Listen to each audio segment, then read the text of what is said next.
in my cases is the 13th Judicial Circuit of Florida, covering up for attorneys engaged in unethical and possibly criminal conduct. In your experiences, tell the people, if you don't mind who you are, one, you know, your Brett, I guess, but what you kind of found. And everybody who can't tell about because of the voice inflections, Brett and I definitely look differently. We have some of the same viewpoints, but we're trying to get a grasp on what's really going on. Is the issue, as I've raised, not just racially motivated, but is there some issue with pro se litigants? And tell them why you've gotten where you are with it, Brett, in your situation. Yeah, I've been frustrated from the beginning. The court's they're not following the law in terms of, you know, what they specifically state that they're required to do in the case law that I found. So, for example, in mine, I found that they did not properly calculate the child support per statute. Then when I started doing research, I found out that there's lots of case law that specifically states that they are limited specifically by the statute. They can't go outside the statute. And in my case, they did. And so I've been trying to get them to correct that for quite a while now.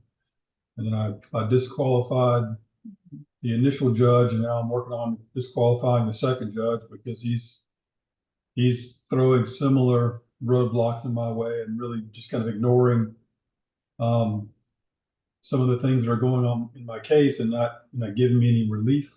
So my latest issue is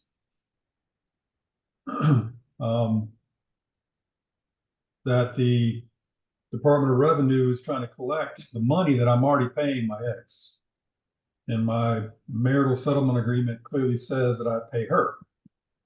Direct payment, a direct payment, correct? Yeah, if it says, husband shall pay wife. I mean, it's very specific, right? And there's no provisions in the contract that says, well, in case the husband starts to, not pay the wife, then it's open to the court to decide if they want to refer it on to the Department of Revenue for collection. So they didn't have the authority to do what they did. I've called them out on it.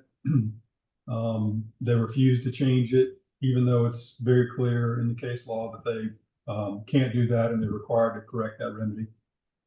And then this latest order for me is I got a notice from the DOR saying, well, hey, we're going to suspend your license.